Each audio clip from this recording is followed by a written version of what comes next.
Good morning and welcome to the first session of Day 2 of Global Healthcare Conference. I am Praveen Jad, currently pursuing first year MBBS at Sri Madhusudan Sai Institute of Medical Sciences and Research. We will begin the first technical session with a panel discussion on the topic Quality in Medicine. On the panel, we have Mr. Rakesh Bamzai, who currently serves as President of India, Emerging Asia and Access Markets, Commercial Expansion and Growth Market for Viatris. Mr. Rakesh Bamzai has more than 20 years of experience in Indian and global pharmaceutical industry. Our second panelist, Mr. Uday Bhaskar, is the Director General of Pharmexcil and is also Honorary Director General of All India Drugs Control Officers Confederation. He also serves as 71st President of Indian Pharmaceutical Congress Association. He has worked as General Manager, Andhra Pradesh Medical Services Corporation, and developed the concept of Jeevan Dhara, low-cost quality generic medicines in 2010. The final panel member, Dr. A. Ramkishan, is Deputy Drug Controller of India at Central Drugs Standard Control Organization. He has achieved a milestone by being the first Indian to join the expert advisory panel of the World Health Organization. He has 25 years of regulatory service in CDSCO. As our moderator, we have Dr. Premnath Shenoy. He is currently serving as the President of Indian Pharmaceutical Association, Karnataka branch, and as a Senior Associate with Lachman Consultants, New York, USA. He has an extensive experience of over 30 years in pharmaceutical research, regulatory affairs, and quality assurance. Over to Dr. Shenoy.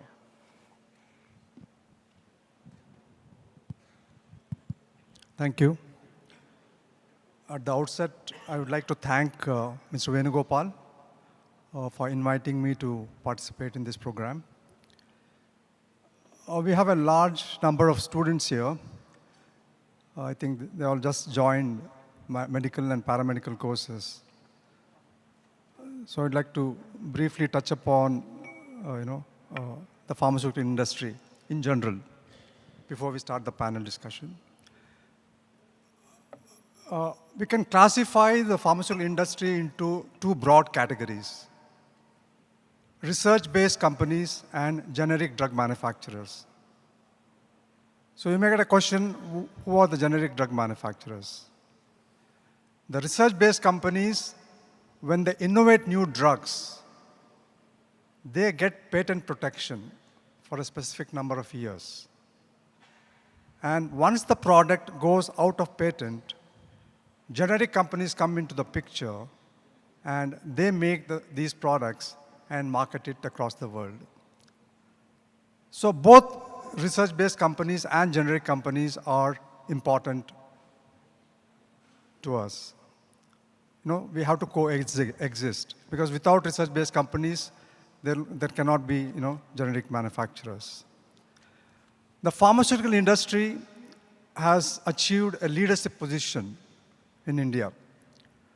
Today, we export to over 200 countries, many generic products at very affordable price across the world.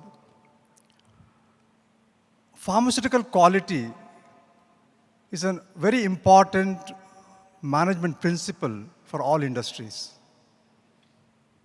More so for the pharmaceutical industry, which manufactures medicines which are used for treating patients. Pharmaceutical industry has a very unique value proposition. We are helping in improving the quality of life as well as reduce the morbidity and improve the lifespan. I think yesterday, Mr. Sudarshan Jain did show us few slides related to this. So with this brief background, I would now like to start the discussion on the topic. The organizers have chosen a topic: producing quality medicines and regulatory landscape. Okay. We have a very eminent, panel members today, and they have been introduced to you. I will begin with a question. We are indeed producing quality drugs. What can we do more to improve it further? I would request Mr. Ramkishan to start with this.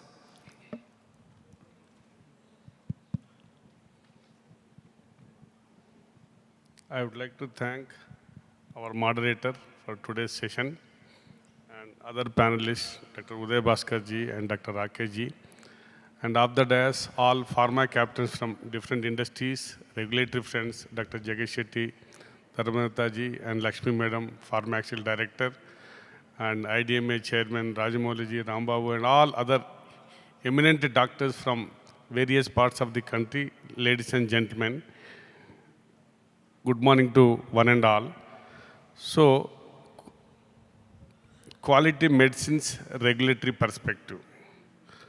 So, as a regulator, if you see the drugs, means what we call medicines, controlled, means regulated under the provisions of Drugs and Cosmetic Act 1940.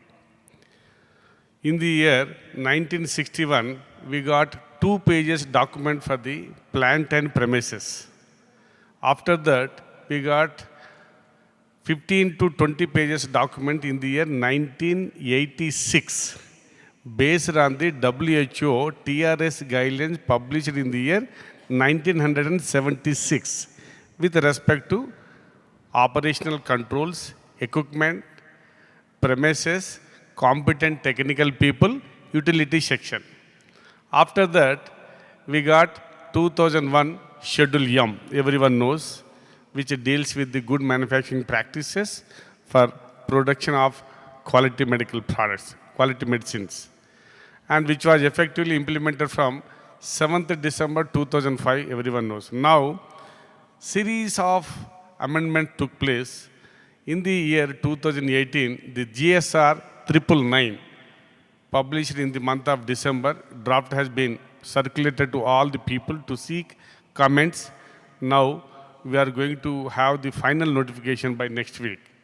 So things are changing, means global demand, because ultimately patients require high quality medical products without compromising quality, process, critical, non-critical attributes mentioned in various pharmacopoeial texts.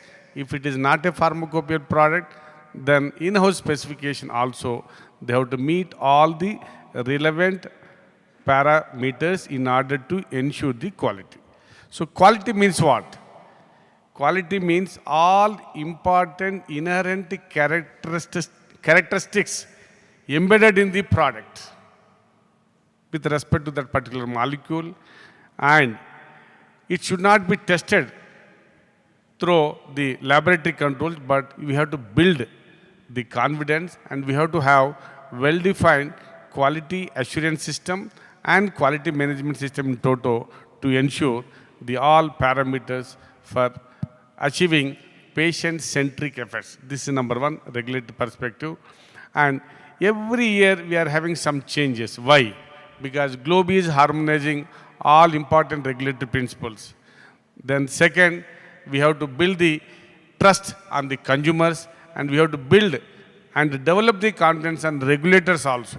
People are having doubts, and already moderator told generic manufacturers and research and development institutes. So we are not having any generic product definition in our existing Drugs and Cosmetic Act. But Chapter 5 of NDCT rules for approval of all new drugs, which was published on 19th March 2019, nothing but GSR 227E, deals with the generic products. So their issue comes because reference multinational products having good pharmacological effects, routine the product being manufactured in Karnataka, Telangana, Chhattisgarh is not meeting the efficacy. Means people are having doubt. That means what? So we need to have extensive parameters evaluation starting from all regulatory principles involved. What is important here is all the important components of the Schedule M covers, but we need to have thorough understanding and complete the risk management system principles application. Second, third, we need to have robust regulatory evaluation so that you can see the excipients selection, then API selection, impurity profile characterization, and complete evaluation. So once they meet the relevant protocol, then we can assure, and a regulatory perspective point of view, putting efforts to have the harmonized standards without compromising law for ensuring and quality product. Okay, thank you. Thank you. Mr. Rakesh, can you give management perspective on this? What can leaders do to ensure quality of products?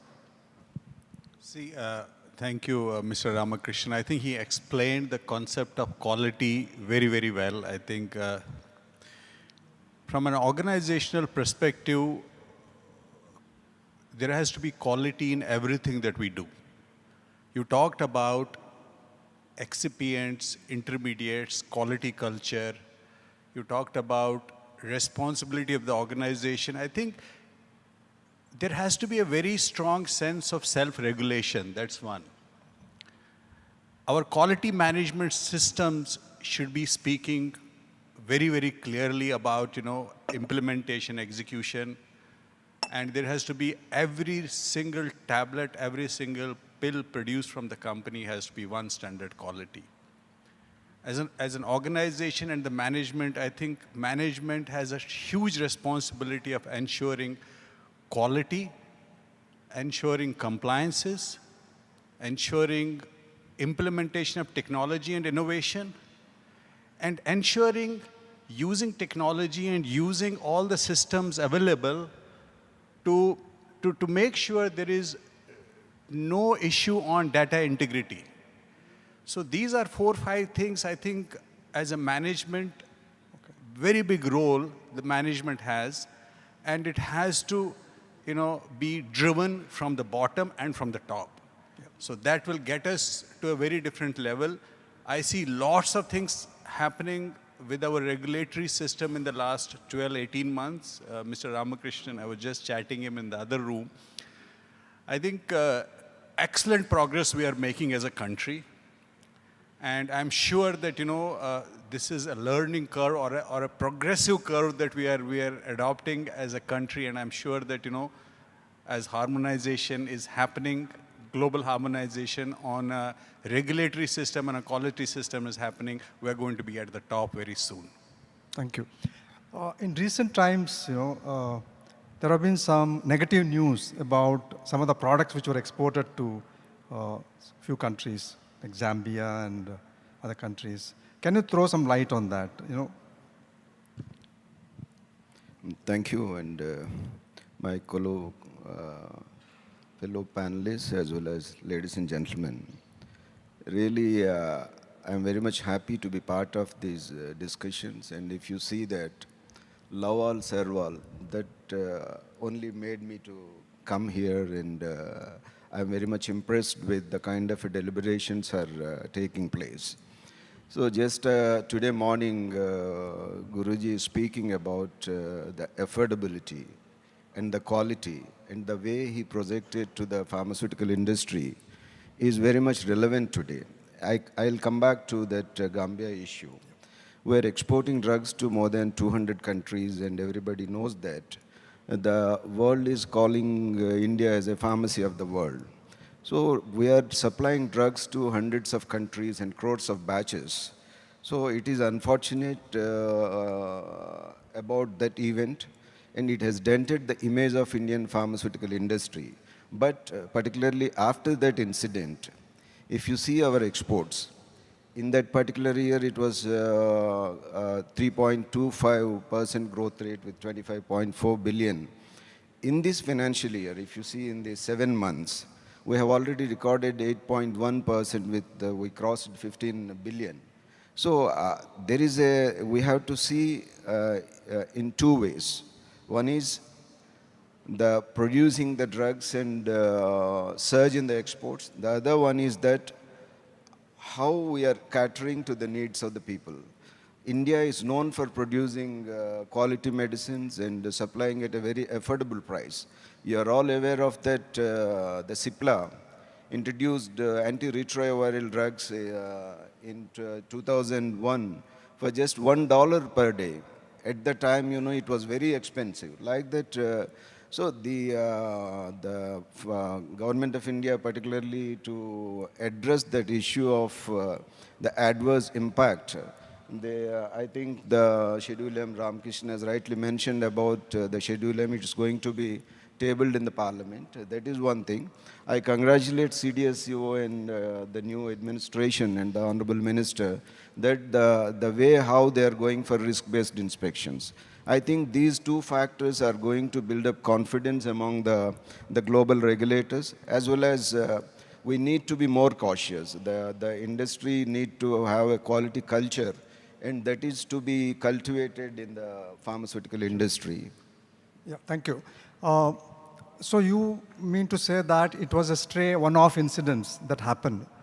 But unfortunately, my observation is that we are not learning even from others' mistakes. You know? This kind of a cough syrup related problem, we did have similar incidents in India in 1986, in Mumbai. It is because of some impurity being contaminated in one of the excipient that was used in the cough syrup, right? Why are we not able to address this type of problems, when we know what is the issue? Can you please throw some light on this? So, it is very interesting. 5th December means today is 8th, right? 3 days back, we have issued, means Drugs Control General India issued the advisory note with respect to the usage of excipients. Here, the main excipient is propylene glycol used in the cough syrups. The main diethylene glycol content, if it is more than 10% excess, then people are importing by different industries. Painting industry people also importing polyethylene glycol, diverting same polyethylene glycol material and supplying to pharma grade people also. This we have identified, and next week we are going to have complete verification with respect to importing of propylene glycol and domestic suppliers, vendor qualification and vendor list identified by the respect to cough syrup manufacturers across the country. In Telangana and Andhra Pradesh, we are having 45 companies we are going to identify. We have to see the BMR, then vendor list and source of the material, whether they are having any specification of that pharmacopoeial status or not. So we are checking on that. Okay. And we are going to sensitize with the support of Ministry of Health and Family Welfare. Drugs Control General India is also so very proactive. We want to have more proactive steps rather than having reaction. Right. This since 1986 we are taking care, everyone knows. But now in our country there is no any regulation with respect to controlling and approval of excipients in our country like USA. Sure. So we are in the process. Definitely we will sensitize in order to take important pharmacopoeial status materials of different excipient used for the manufacturing operations and control like our important syrups, sir. Okay, thank you. So I'll move on to another question now. Pharmacovigilance in India is at its infancy. Reporting is very poor. Okay. In fact, even the medical and the nursing staff play a major role in actually bringing to the notice of regulators as well as the companies if there are any adverse event.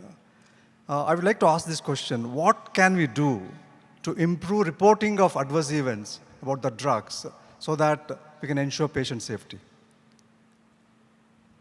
Maybe I'll start. It's your subject matter, but I'll give you a big picture.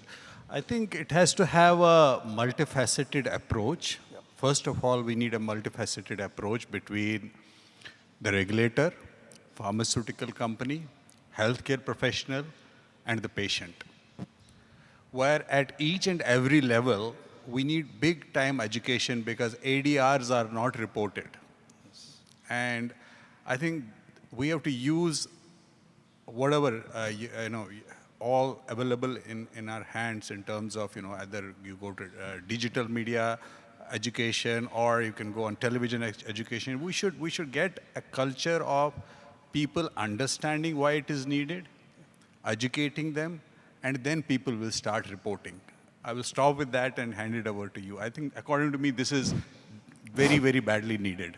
Sir, moderator, sir, if you see, during last 2 years, we got lot of revolutionary changes in pharmacovigilance system because WHO NRA GBT global benchmarking tool, one of the major indicators is also pharmacovigilance, clinical trials, market authorization registration, laboratory access, lot release, licensing premises, manufacturing operations and control. So, based on the capacity building, we have sensitized 3 years back with respect to pharmacovigilance system. If you see Indian Pharmacopoeia Commission under the able leadership of our current Drugs Control General India, we are having across the country 727 adverse drug reaction monitoring centers across the country in all hospitals and important institutions. And GSR, Government of India issued 4 years back during GN Singh's of time, every pharmaceutical company should have well-defined, well-established pharmacovigilance system in place in order to collect the safety information pertaining to their drugs being manufactured at the site, and particularly new drugs, we are having separate PSUR, Periodic Safety Update Report Cell, and also Pharmacovigilance System Cell in Delhi to take care of the safety information and casualty analysis. We are having expert committee also to take care of all new molecules, biological products, including novel vaccines to meet ICH requirement. We are also having guidance document. So things are changing, and probably next year we are going to have a separate national webinars to sensitize pharmacovigilance system, how we are taking care. And Indian Pharmacopoeia Commission took initiative in the year 2019. We got WHO assessment and also WHO approval for that pharmacovigilance system, and having access to UMC, Uppsala Monitoring Center, Sweden, sir. More than 350,000 ADR reports we have collected and analyzed, and 28 drug alerts. We have done the casualty analysis, and some action has been taken by licensing authority with respect to those molecules as per the recommendation of IPC, Ghaziabad. Thank you, sir. Okay, thank you. Ms. Uday Bhaskar, you mentioned about growth in the exports. Compared to previous years, it has improved further. Do you see any challenges in the coming years to improve it further? And what steps you are going to take to improve the exports to other countries? Today's the biggest challenge is our dependence. Our dependence on APIs, basic chemicals. Right. So 85% of our active pharmaceutical ingredients are the basic chemicals, are the intermediates used in these APIs. We are importing. The Pharmaceuticals Export Promotion Council of India, with the support of Commerce Ministry, has conducted a study. That study was the basis for Department of Pharmaceuticals to announce that PLI scheme. Right. So I don't see very short-term results with respect to reducing our dependence. Right. But the Katos Committee in 2015 itself has said that there is a crying need to reduce our import dependence. Unfortunately, it was delayed, and they announced in 21. Yeah. So I think that is going to repair to some extent. At the same time, India is very strong in manufacturing conventional generic formulations as well as the vaccines. But if you continue to depend on those areas, I think it's very difficult for us to grow further. So we need to develop complex generics and fermentation technology-based products, API, self-reliance. And the Minister of Finance has announced in the last budget speech that, they wanted to support the research and innovation through the national research institutions. That is one positive side. But most of the Indian companies, earlier they never used to spend more money on research and innovation. But if you see from the last 2-3 years, the big industries realized that there is a need to develop our the complex generic space and biosimilars. Take, for example, The 98 biosimilars are approved by CDSCO. I think it is highest in this region.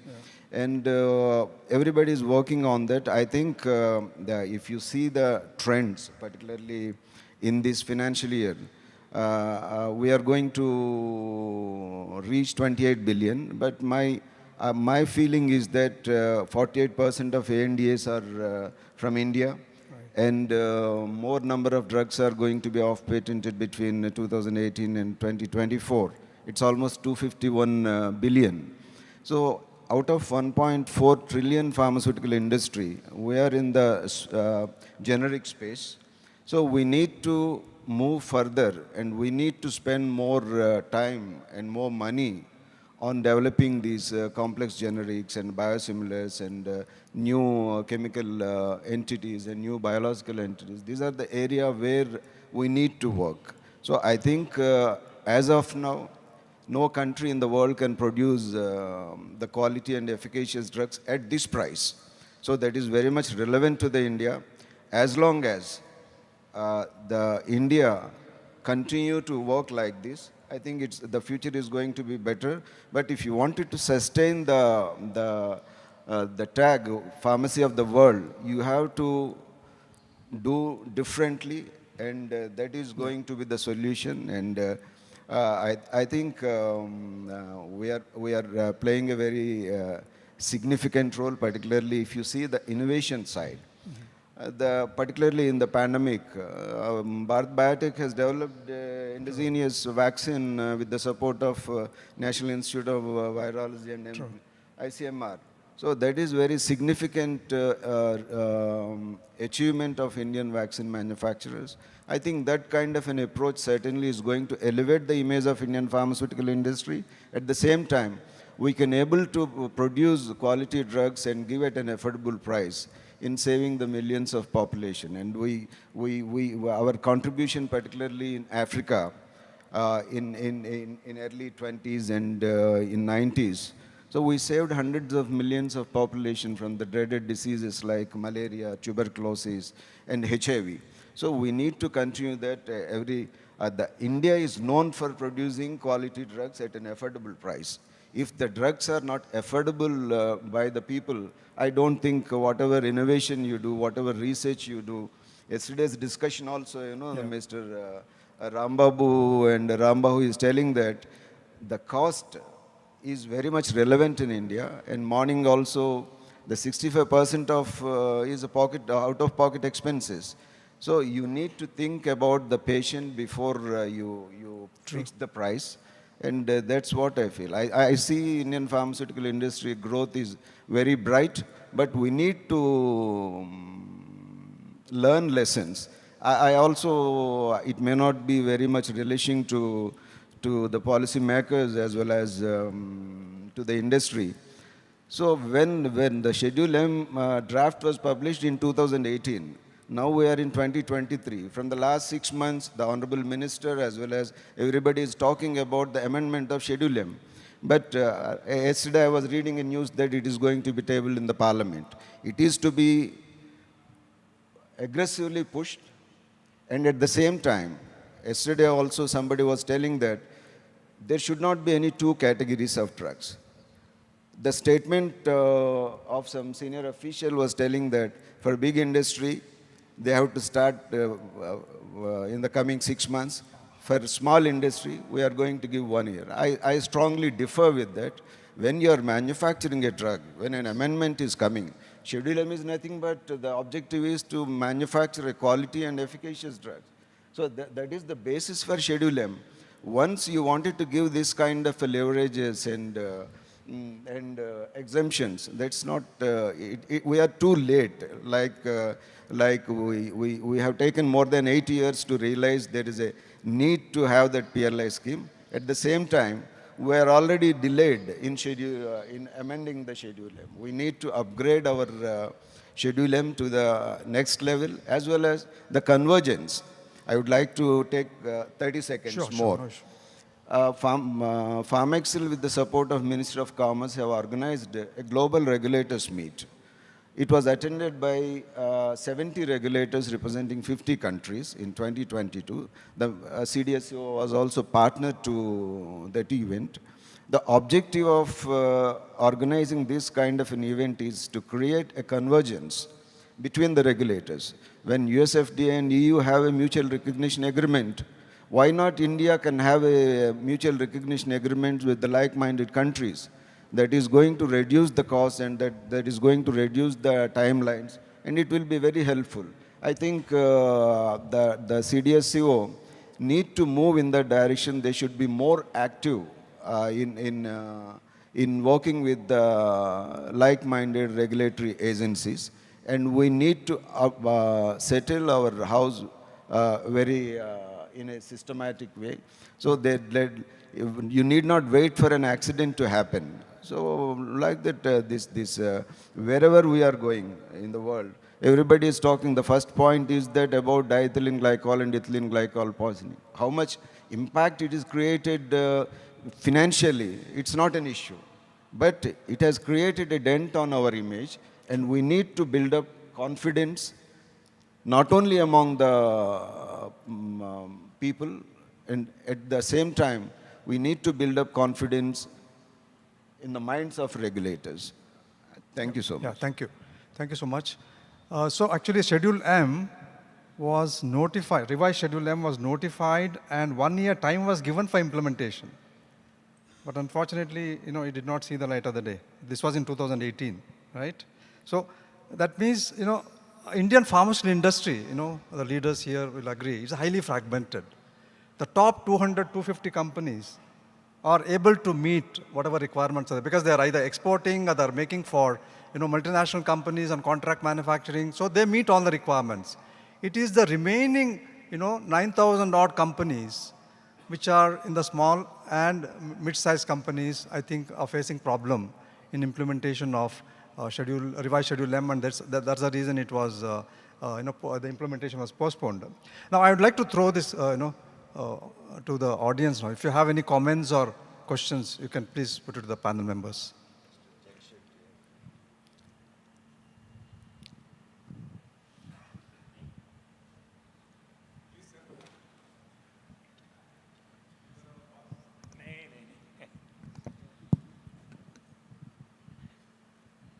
Thank you. I am Dr. Jagashetty, Pharma regulator. All panelists, I first let me congratulate. Very nicely explained about the quality aspects and all. And Ramkishan ji told just 4 days back one circular has been issued. I have gone through that circular also, 5th December. And also about the Gambia issue, diethylene glycol and propylene glycol, whatever it is there. Today that might have come, tomorrow something else will come. As far as quality assurance, 2018 that was the draft published, Schedule M, it is still under draft, final notification has to come. And in that, through Government of India, across the country, all training is going on, or information to all the industry is going on. Quality assurance with respect to safety and efficacy. All the things what I have seen is formulations. See, formulation, API is a part of formulation. Whatever the formulation is, API is there. And though in the definition it says substance and components also it requires, it mentions.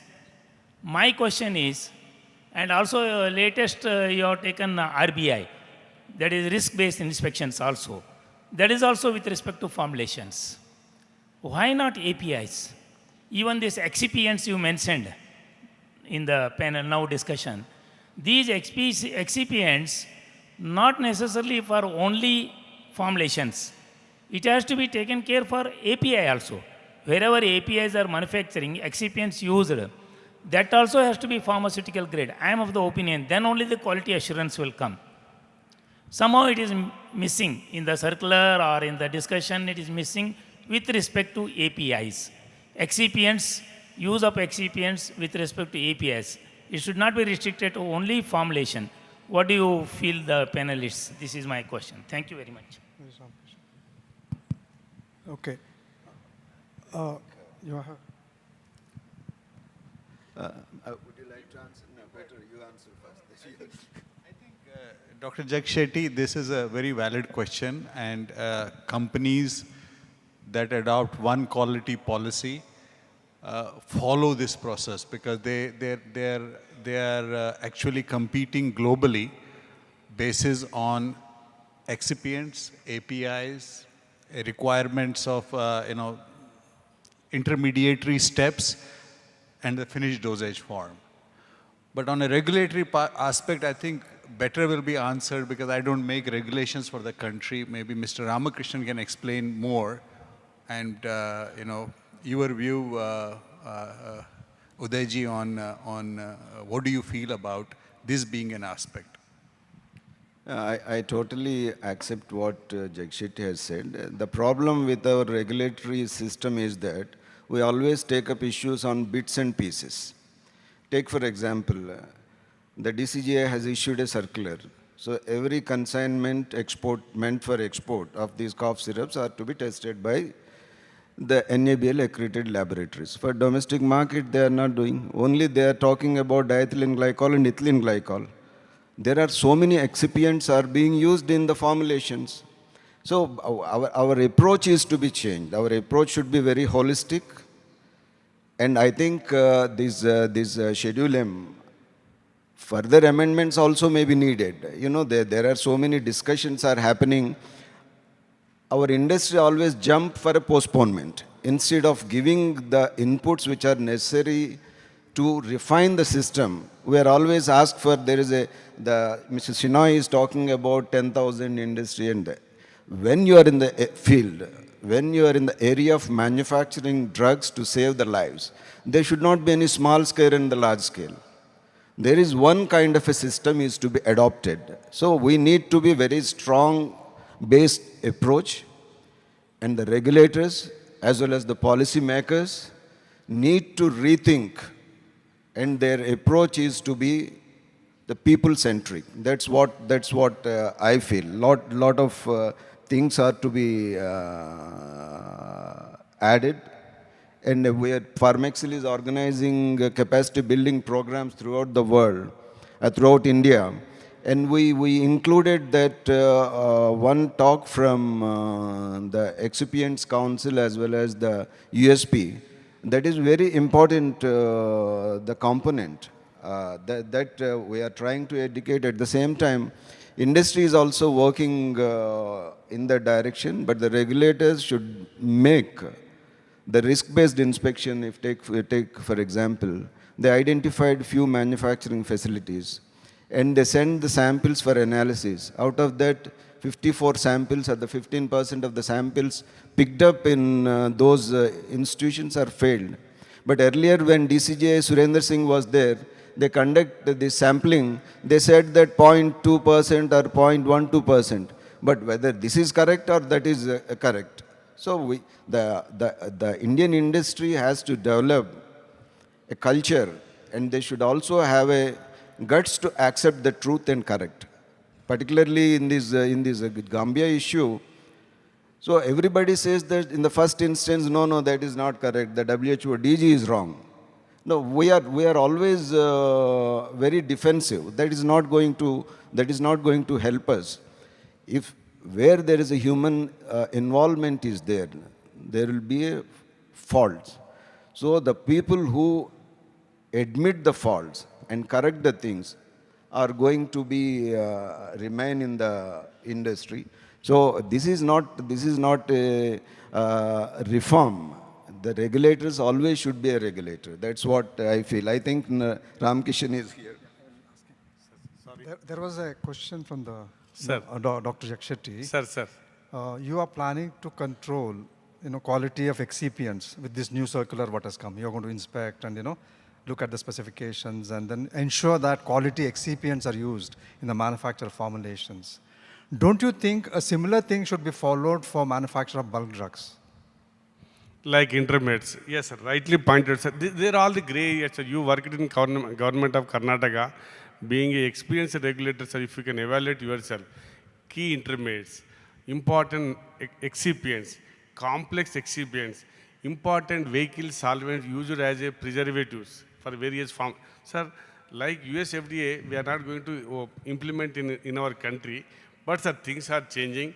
Now our proposed GSR 999 is going to cover all important principles in line of WHO technical report series guidelines and also CFR guidelines 509, 512, 511 of Center for Drug Evaluation. These things are regulations. So putting effort. So if you overnight, if you can implement, no, one way we are talking about the cost, other way we are tightening up with all the regulations stringently to implement. It is good. Ultimately, customers, patient, your mother, my mother requires high quality product without compromising any regulatory principles. At the same time, we need to have a patient-centric effort to treat disease in order to elicit desired pharmacological effect in clinical setting. Sir, abhi we are in the process. Nutraceuticals, dietary supplement, feed supplements, excipients, intermediates and bulk drugs also stringently in order to evaluate thoroughly step by step with respect to ICS countries.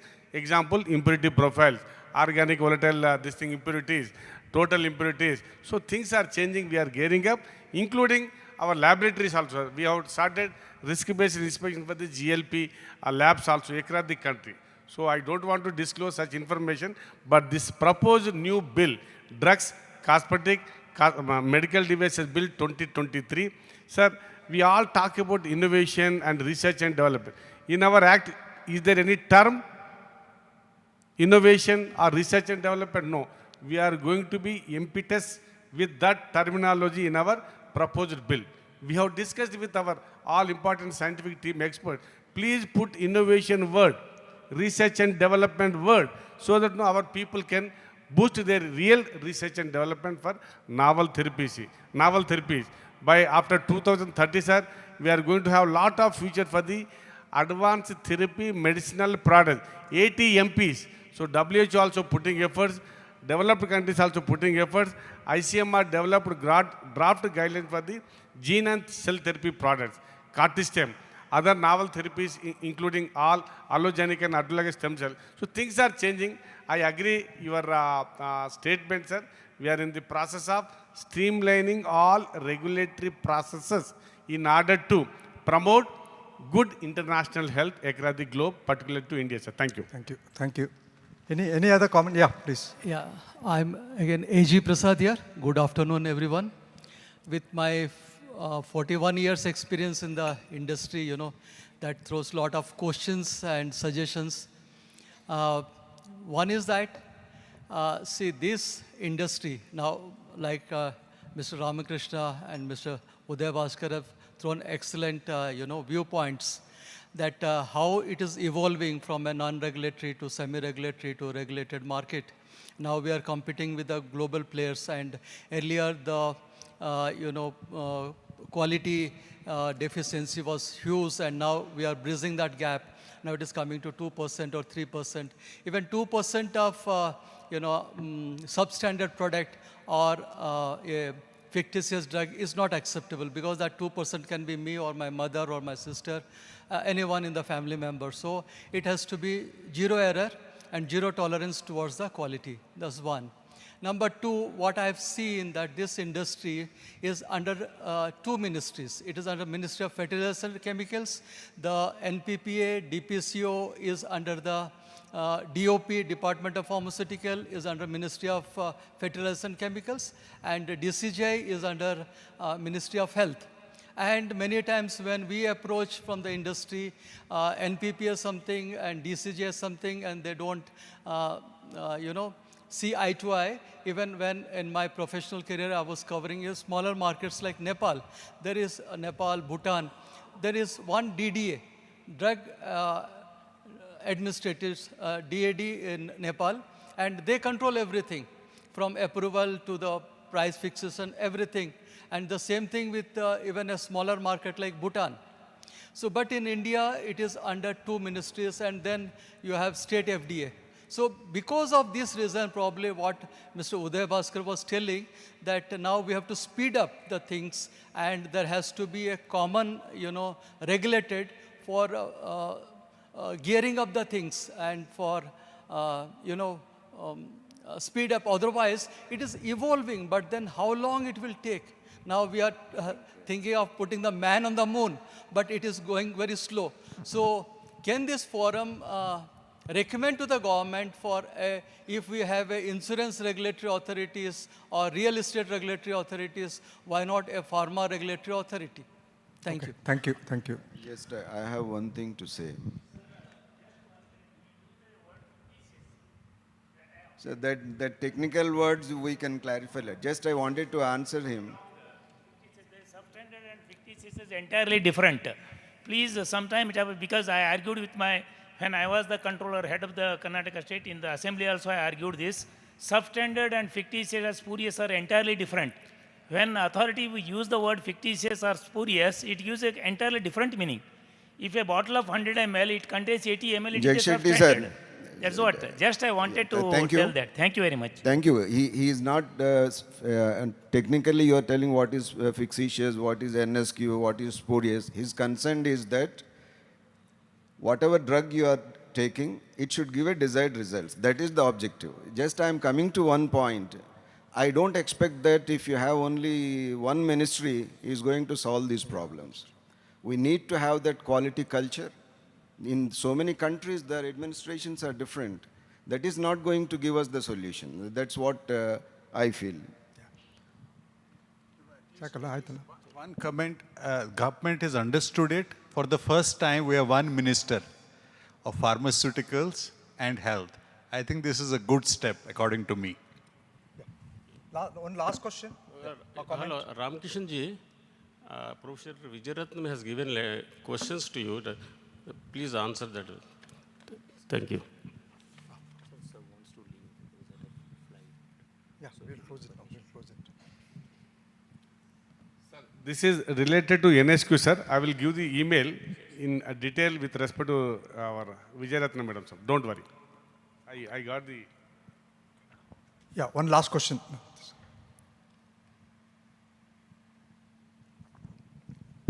Thank you. I know there's pressure to close the session, but Yeah. what I'm going to ask is a little bit of a laymanish question. But I do want to take an opportunity of such luminaries discussing pharmaceutical regulatory environments. So I represent an organization, it's called Research Triangle Institute. But coincidentally, I personally have been asked to be on the Principal Scientific Advisors Task Force on Nutraceuticals to represent regulatory pathways. And I have been on convenings with nutraceutical groups, industry, the government, media, and I'm clearly seeing a complete lack of a regulatory pathway at the level of the discussions that the pharmaceutical regulation is discussing. And I did hear Sadhguru mention nutraceuticals. I've heard you mention nutraceuticals. The Prime Minister has talked of $100 billion, a pathway to, and COVID has actually sort of just put fire to what should be a properly regulatory nutraceutical product. Is there a mechanism by which a person like me can engage with the luminaries on pharmaceutical regulation? Because you mentioned we have one minister who's in the chemicals and health. That means nothing, sir. That means nothing. Regulators, I loved the comment which said 2% is big enough and large enough if it is my mother or me. And what is being called nutraceuticals today is actually anything and everything that can go within that document. So is there some way by which I could actually engage and learn, sir? Just one, you want to respond to that? You did mention that, nutraceutical also you are coming to with some regulations. Currently it is under FSSAI, isn't it? Currently it is regulated under the Food Safety Standard Authority of India, FSSAI. So those who want to go, because nutrition level they are controlling. Suppose if it is for the diagnosis purpose, treatment purpose, then pharma same drug rule applies, sir. So we are in the process, sir, because new bill is going to cover separate chapter on that, and this discussion is going on since last 3-4 years. Maybe we are going to cover separate chapter for controlling nutraceutical items, dietary supplement, feed supplements for the veterinary applications also. Sir. Thank you. Thank you. Committee constituted putting efforts, and DCC committee also deliberated in detail with respect to taking comments from various state drug control authorities in order to have a harmonized text with respect to international markets. Thank you very much. I think with this, we come to the end of this panel discussion. I request you to give a round of applause to the panelists who have given very excellent responses to all the questions. Thank you so much.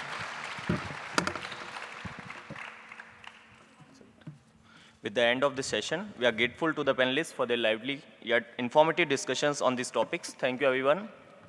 We now request Dr. Venugopal, Registrar, Evaluation and Dean of Research and Innovation, Sri Sathya Sai University for Human Excellence, to present our token of gratitude to all the panel members. Mr. Rakesh Bamzai.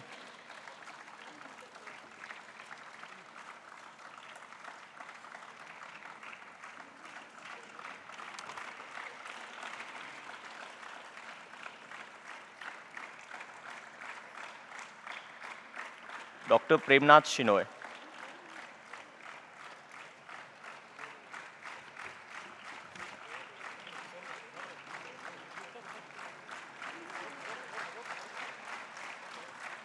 Mr. Uday Bhaskar.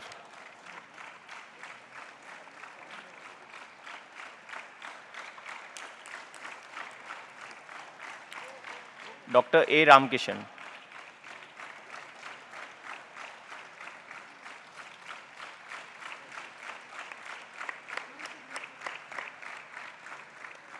We now request all the panel members to pose for a group photograph.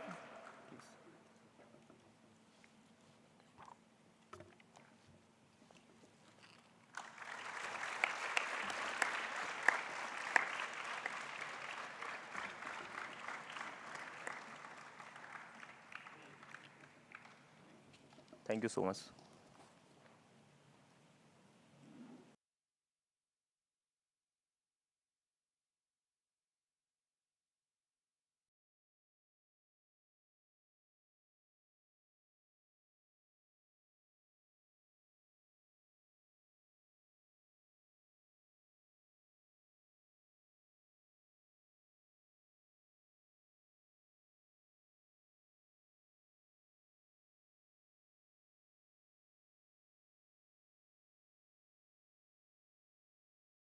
Sreenivas, the chairman of Sri Sathya Sai Health and Education Trust. He will speak on the topic Strategies for Making Healthcare Accessible and Affordable. He has been spearheading, under the divine guidance, the Sri Sathya Sai Sanjeevani Hospitals, the world's largest chain of pediatric cardiac hospitals without building counters. In fact, the academic block of the hospital has been named in memory and honor of his mother, Dr. C. Rajeshwari, who extended yeoman service to the needy through the Sathya Sai Hospital at Whitefield. Dr. C. Sreenivas.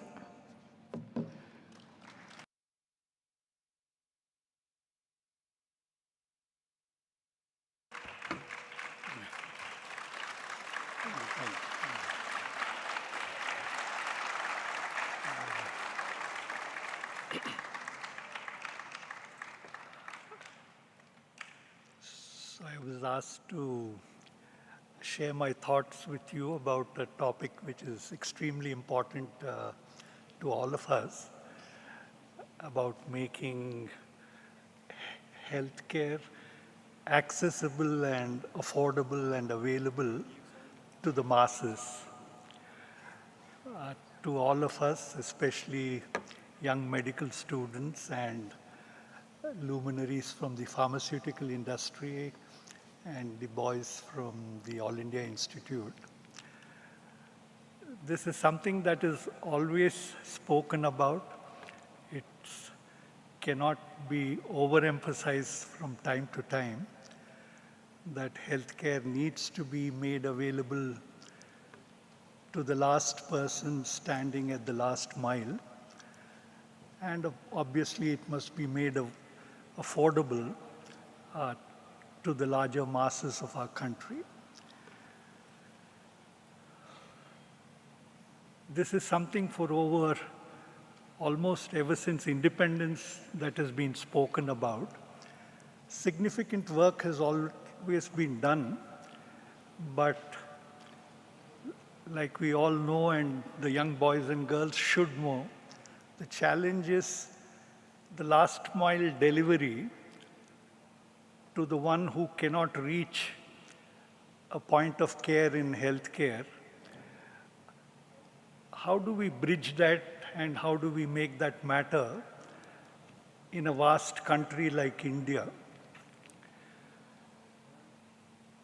All of you, I'm sure, are kind of aware that India has so many states which have so many different socio-economic parameters that govern those states. The population have societal values that are different. Societies and families that live in Kerala may not be like the ones that live in Haryana, or the families that live in Jammu and Kashmir, right from their diet, their familial habits, and the way they go about their life is very different from what you might see in Telangana for that matter. That we must recognize primary health care is, I think, an individual's responsibility. The most understated, unrecognized community that serves the nation in the healthcare space is the primary healthcare system. And personally, I'm deeply involved, connected, and humbled at the efforts that are made by the primary healthcare system. Most of our Sanjeevani hospitals, which in a way has a presence in India. What do I mean by that? This is particularly referring to the pharmaceuticals who I will come to in a short while. Barring, of course, including Telangana, every state in India has a memorandum of understanding with Sathya Sai Sanjeevani. What does that memorandum state? That any child right from Jammu and Kashmir born with congenital heart disease can be referred to a Sathya Sai Sanjeevani hospital. Now that, in one way, is a statement of some significance, but puts enormous responsibility. That links us to the state's healthcare system. There is an RBSK component in healthcare, which I'm sure many of you are familiar with, the Rashtra Bala Suraksha Karikram, which looks after the health and wellness of children in our country. Then there is the Department of Health and Family Welfare, there's the Department of Medical Education, Department of Child and Women Welfare, which get connected to us through these MOUs. So we get deeply connected to ground conditions, ground forces, and ground healthcare warriors. And I think a take-home of this event should be, unless we take tertiary to primary, you will not be doing justice to primary. When you think of primary as out there, you must remember that it is those out there that the lack of that ends up in a corporate hospital or in a glamorized tertiary care hospital. And one of the ways we work, and I think I would urge students especially to think of this, that tertiary must go to primary. If you keep this division the way it is, we will keep speaking about this in conferences after conferences, but unless effort, endeavors, initiatives are taken and made to go to primary. So how do we work? Every tertiary care hospital mandatorily with us spreads itself into the community and the geographies of the state. we have constant educating, empowering programs for ground level health workers by recognizing them. Sadly, the recognition of our ground level health workers is very inadequate. We must all be proud of our primary healthcare workers, for instance, who are the ones who bring patients first to primary healthcare system, to the community healthcare system, and then to the district hospital, and then to the state hospitals. They are the ones who make this effort. So tertiary care institutions' responsibility is primary to recognize these people. And we are proud that we constantly, almost it's on a day-on-day basis, each district is panned out in a state where we have conferences there of recognizing their work, of training them, providing latest skills in healthcare diagnostics, which can be done remotely, and multiple other things that we keep doing. Now, it is only that which will bridge, or at least begin to bridge, this gap. And the second is, tertiary care doctors must learn to make their pants and feet dirty by going out into the community and society. We must remember that healthcare cannot remain confined to the four walls of a glamorized city hospital or a state hospital. It has to go out, and it must become the primary effort of every medical student to learn this, to imbibe this, and to work with this. Because it is there that we acquire so much learning. And something of importance to pharmaceutical industry as a whole, or I'll just call it the pharma sector, so to say, is the amount of data that we generate when we work within hospitals and in communities. For instance, in our system, dear colleagues, we can give you maternal data which takes the form of blood samples, of familial samples, and what we call, which is of interest again to pharma and to students, is REDCap data capture system. The REDCap data capture, if you might be familiar, is research-enabled data capture. How do you go from bench to bed? It's only when you learn to capture data of the patients that you treat is research ready. And this is an effort we constantly make, not just in tertiary care hospitals, but in the primary healthcare system. Every mother that comes to us from the most remotest parts to a child with congenital heart disease, the mother may come from Manipur or from Mizoram or from Sikkim or from Assam or from even Telangana, which I'll come to because many of you, I learn and I'm pleased to know, are from Telangana. The enormity of data capture that we have is going to be of goldmine interest to you. Where will we get information and data of patients with their blood samples, and most importantly for all of you, for drugs, is tissue samples. I thought I just heard a short while ago that disease is divided into two parts. There is a genetic component to disease and there is a multifactorial component to disease. It is obvious now that both interplay and intermesh with each other. And multiple factors in our environment, in the world that we live, are contributing to disease. And unless you get a constant ready-made capture of this data, I think the drugs of tomorrow, which again, because this is the way we work, we are already working into an era of precision medicine. We work in an era of predictive medicine. Much of the work that we do is with collaboration with institutes like IIIT, National Institutes of Technology, Indian Institute of Science in Bangalore, and I would urge the pharma colleagues also to collaborate and work with clinical institutions. The biggest challenge of our country is there is a division between academic work, research work, clinical work, and the eventual outcomes of all this. I thought I heard previously the word innovation and research somewhere.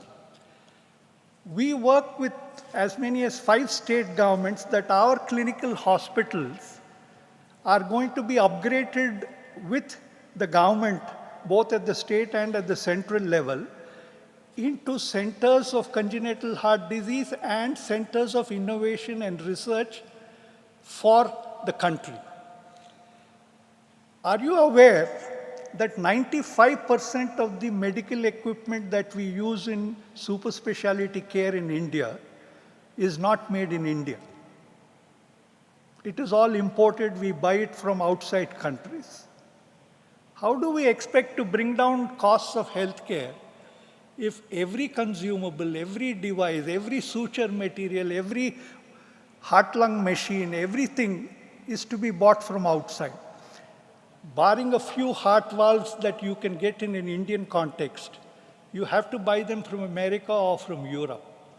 Now, if this trend is going to continue, why should not, with the collaboration of our friends, clinical institutions become centers of learning, centers of research, and eventual centers that will make India the global capital of producing the best medical technologies?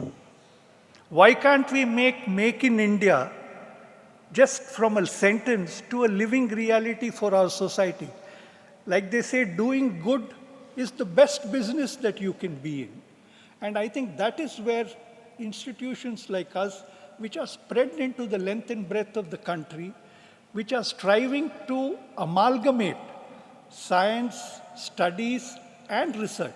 The amount of genetic research that we do, for instance, into congenital heart diseases, you will be proud to know that an Indian hospital chain is the repository to the world's largest heart tissue. There is no country in the world that has the amount of heart tissues that we have. But that has to be put to use. We speak of data protection, of data privacy. We speak about consent and asset when you speak about patients. I was recently in the United States when they were showing me a brilliant hospital there. After the hospital trip and the tour, I asked the director there whether we could have a photograph. He put his hand on his mouth and said, "I'm sorry, Mr. Sreenivas, photography is not allowed in an American hospital." But I said, "I don't see a patient here. There's just equipment here. If I took a photograph, it might be some hospital in Africa or in India or I do not know where."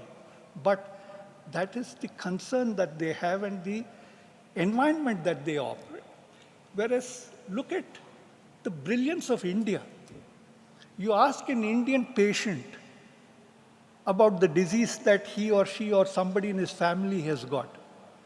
The first thought is that prayer that nobody else should get this disease. And if there is anything that I can contribute to see that that next person doesn't get this disease, I'll be more than happy.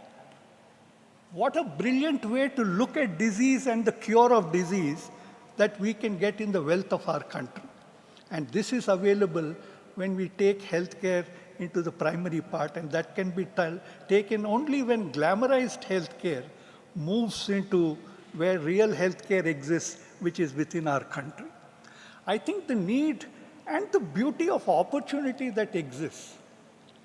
See, it is only when you serve the unserved that opportunities come. I mean, I'll be saddening to keep telling you. Let me give you an example of Haryana. There's just some education when you speak about making healthcare affordable, available. In our mother and child hospital, 50% of the mothers that deliver are 16 years old. When the legal age of marriage in our country is 18 years, How do the 16, 17 years old get pregnant and come for delivery in an institution? We choose to use our eyes and we choose to use our eyelids also. It is an accepted norm. In our Uttarakhand center, we are the designated center of the government to promote the girl-child delivery. We are used as an institution to promote into the community that if you deliver a girl child, you will be given 5,000 rupees to the family. If you have a second girl child, you will be given 6,000 rupees. Look at the dichotomy that exists in our country. Where is society without a beloved mother who begot a child? And that you have to use financial inducement to recognize the nobility, the sacredness of a young girl who was birthed, who will become a mother. So there is so much to be learned, to be imbibed, and to be done. On one end, we have diseases to which we keep doing the curative part of it. But I think the strength of India lies in creating learning, study of science and research into the diseases that we are seeing. The number of institutions we are working with digital technologies. I mean, I'll just leave you with that thought. With triple IT that we work, where predominantly computer technologies are used. Young girls work with us. And all that they do, it might interest a sir sitting here. We do not need a prick of the hand to study diabetes anymore. You do not need even a prick of the hand to study the hemoglobin profile anymore. That it is a fact and feature that most Indian young girls and families, at least women for sure, and even men, are deficient and anemic and low in hemoglobin is a known feature. And I do not know if I should share this, but I was speaking to the coach of the Indian cricket team a couple of days ago. And when he told me that this is a feature even in Indian cricket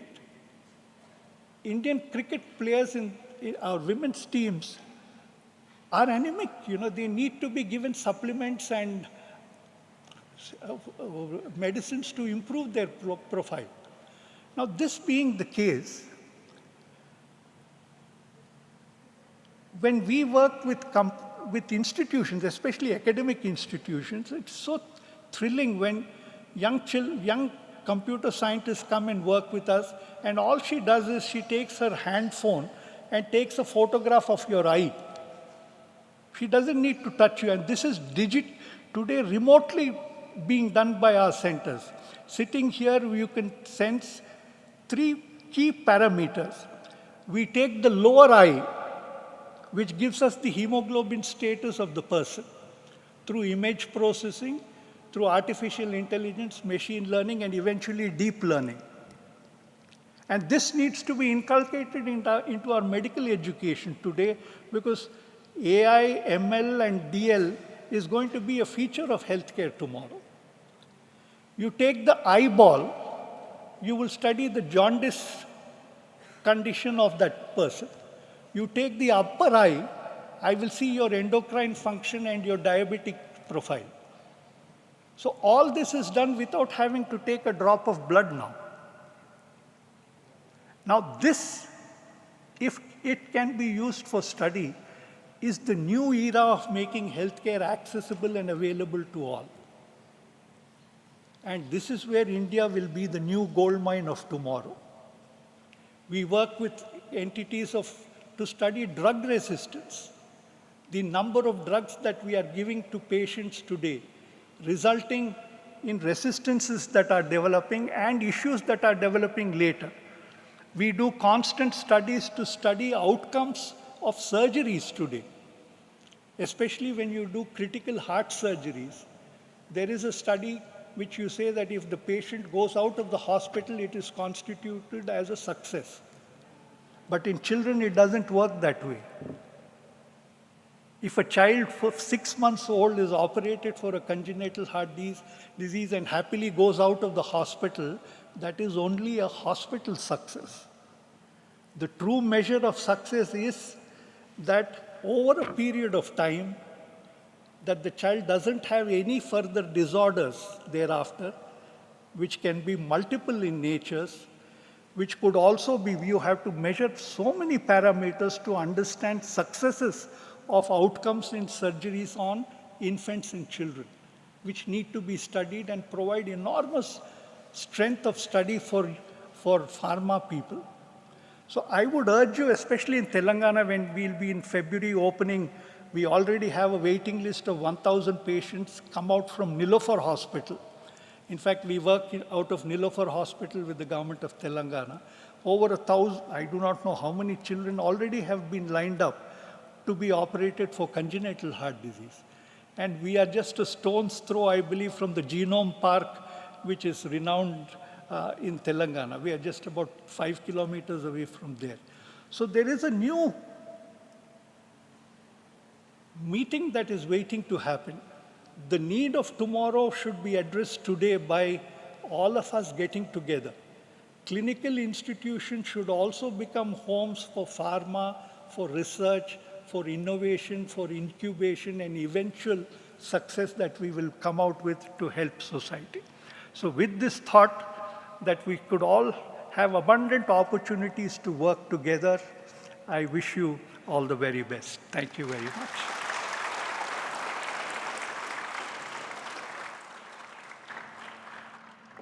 Thank you, sir, for that very interesting talk.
We will now begin the second session of the day. I am Bhavna, pursuing my first year MBBS at Sri Madhusudan Sai Institute of Medical Sciences and Research. This session focuses on the theme, making primary health services accessible and affordable. On the panel, we have Dr. A. Velumani, founder, chairman, and managing director of Thyrocare Technologies Limited. Dr. Krishna Reddy Nallamalla, President, Access Health Asia.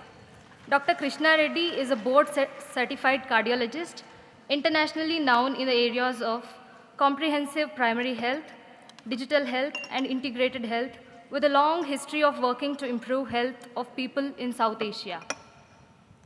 Colonel Dr. Kariyappa, public health specialist, Delta Zulu Consultancy and Technical Advisor, Health Initiatives, Tata Trust. He has also served in the Indian Army. Mr. Subhajit Rai Mukherjee, Trustee, Arogya Vahini. He has built his path to leadership role in operations, strategic management, and advocacy in the healthcare sector. Presently, he also plays the role of institutional coordinator for completely free of cost health initiatives, representing the Sai Global Mission with a common goal of elevating human suffering. He is currently committed to address the gross burden of congenital heart diseases in West Bengal and Northeast, and is also involved in ideation, collaboration, and setup of institutions that will bring smiles to the little arts of the state. Mr. Preetham Kumawat, founder and MD Sanskritech. In early 2017, he, essaying the role of CEO, took over the helm of Medicheck Health Services Private Limited, an established name in providing healthcare services to large-scale industrial organizations. After bringing new inventions, Generation Next evolved into Sanskritech as it touched base with the ground needs of the people with commitment to suffice them through innovations in technology that would create a new life wherein technology brings a part of human welfare heritage in India. Over to the moderator, Dr. Kariyappa. Hello. Good afternoon, ladies and gentlemen. This is actually the most difficult part of the session to take up after Dr. Sreenivas has spoken so eloquently about primary health care, and to have such an illustrious panel here to speak about strengthening of primary healthcare services. So just as a little bit of a nugget from my side, primary healthcare is often misinterpreted and flogged in different ways. Primary healthcare essentially starts at the bottom of the pyramid for the people who need it most and who can't usually afford it. So the theme of our session today is going to be about strengthening these primary healthcare services, and what better an illustrious panel than this to illustrate it. Dr. Velumani, you all been introduced to him already. Now, he in the past, at this very same venue, he has spoken about what can be done at the village level for various kinds of ailments. We already know about an ASHA worker that is there. So he had once toyed with the idea when he was toying about reinventing himself. He had thought about this ASHA 2.0. So I'm just going to ask Dr. Velumani, what are the specific measures that can be taken to enhance accessibility of primary healthcare in, say, rural India? Thank you. Thank you. I thank the organization for inviting me. And I thank you to remember what I said. What is simplified only can be scaled up. What is complicated has to be given up. Entire healthcare we can slice. Diseases are different, disorders are different. Acute illness is different, chronic illness is different. Quantitative tests are different, qualitative tests are different. So when you look at it, you need to look at what I can contribute, what as a group can contribute. In a 100 kilogram body, I focused only on 15-gram gland, that is thyroid. I got into this space 30 years back, only when only endocrinologists were referring patients for thyroid. I made it affordable, then MD doctors ask for it. Volumes go up, it becomes more affordable. Then MBBS doctors go for it. And then any doctor goes for it. And today common man is himself going for it.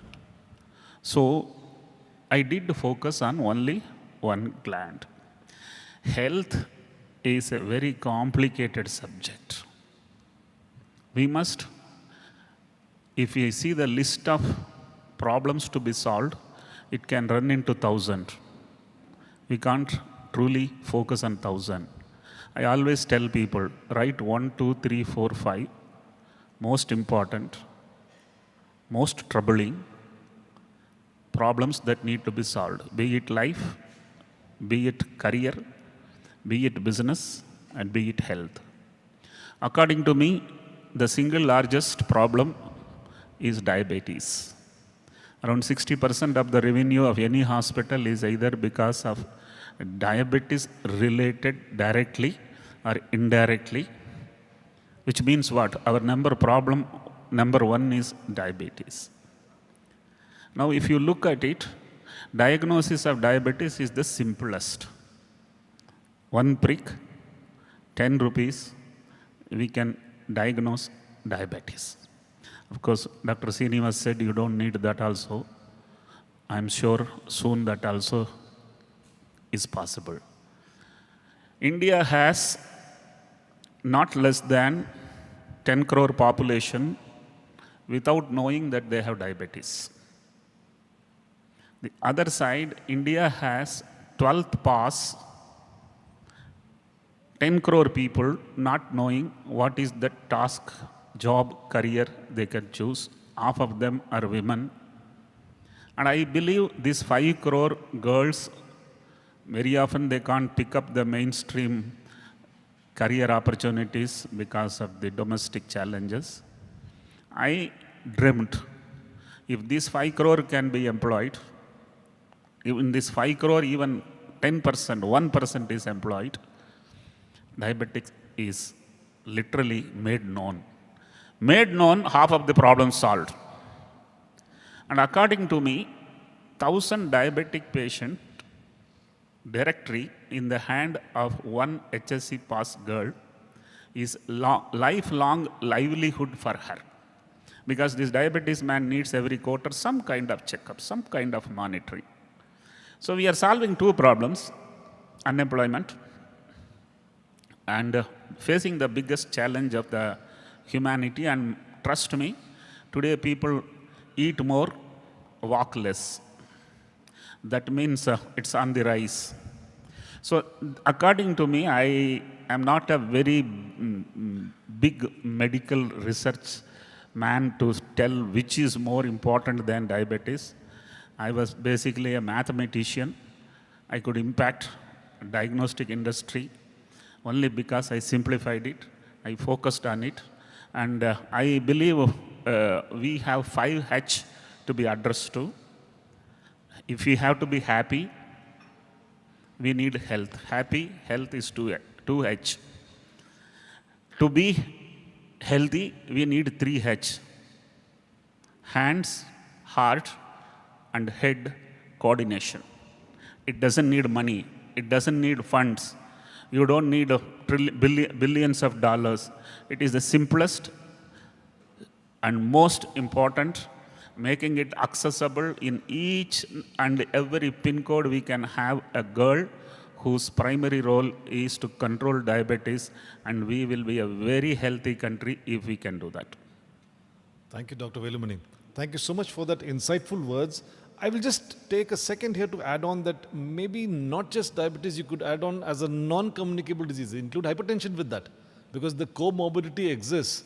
And it is a scope, this same girl, that 1,000 will also have this comorbidity. Let me tell you, I started as only thyroid. Then I did diabetes and I kept on adding all lifestyle disorders. If I tell to begin with lifestyle disorder, the girl will be confused. पहले उसको अंदर लाओ, उसके बाद वो तरक्की करेगी. Make her Asha 2.0. Thank you so much. Coming to Dr. Krishna Reddy. Now, when you look at accessibility and availability, what about strengthening of the primary healthcare services by collaborating with NGOs and partners? What are your views that we can use to promote universal health coverage? Yeah, thank you, Dr. Kariappa. I just want to mention, start with the health status of the people, which we call what is the disease burden of the people, how long they will live, how long they will live with disabilities or without disabilities. And 2/3 of the health status is not because of health system. The 2/3 is because of the social determinants, environmental determinants, economic determinants, and today the commercial determinant. So if these four, unless the community gets engaged in a whole of society approach, you cannot think of improving 2/3 of the health status. That's one aspect of it. These two objectives. One is it responsive to people's health needs, when they need it, where they need it, how they need it, what they need it. So if health system is able to respond dynamically to the changing health needs of the people, I mean, they may be acute health needs, they may be chronic, they may be purely health promotive, whether it's physical, mental, or spiritual, or it may be preventive, or early diagnosis, treatment, rehabilitation, and palliation. So whether the system is responding to that. And the system will respond only if the system interacts with the community, if they understand what actually is the health needs of the people. So that interaction is not there. I mean, we come with that colonial mentality that everything has to be from top down. We don't listen to the people, what actually they require, why they go to a particular doctor, why they go to a particular diagnostic center, why when a hospital is free, why they are not going there. So that means there has to be, when we say people-centered healthcare, unless we talk to people, we engage them, we co-create the health system with the participation of the people, there is no health system. It is not responsive health system. The second objective of health system is that no one should go through financial hardship in meeting this health need. So then, how can we make the community engaged in this whole process of interacting with the health system? More so because the primary health care is the first level of health system, which accounts for almost 80% of your health needs. The simple aspect of how literate people are, I mean, we talk only about the general literacy, but how literate people are about their health. What is health? What contributes to disease? What contributes to positive health? What contributes to negative health? Can we do this simple thing? I mean, the community, can it actually teach itself, learn itself, these simple aspects so that they become empowered? One of the limitations of today's health system is what we call the information asymmetry between the provider and the patient. So one of the method of empowering people is by imparting the literacy about the health. To know about health, basic skills with the today's technology to monitor their vital parameters, and with the basic skills, ability to manage, like Dr. Velumani has suggested clearly that who is the health worker he's talking about? Asha too is part of the community. She is the face of community. You are only using that community member to address a complex problem or the most troubling problem in the world, the diabetes. So this is the, one is you are empowering people. By empowering, you are removing that asymmetry between the providers and the patients.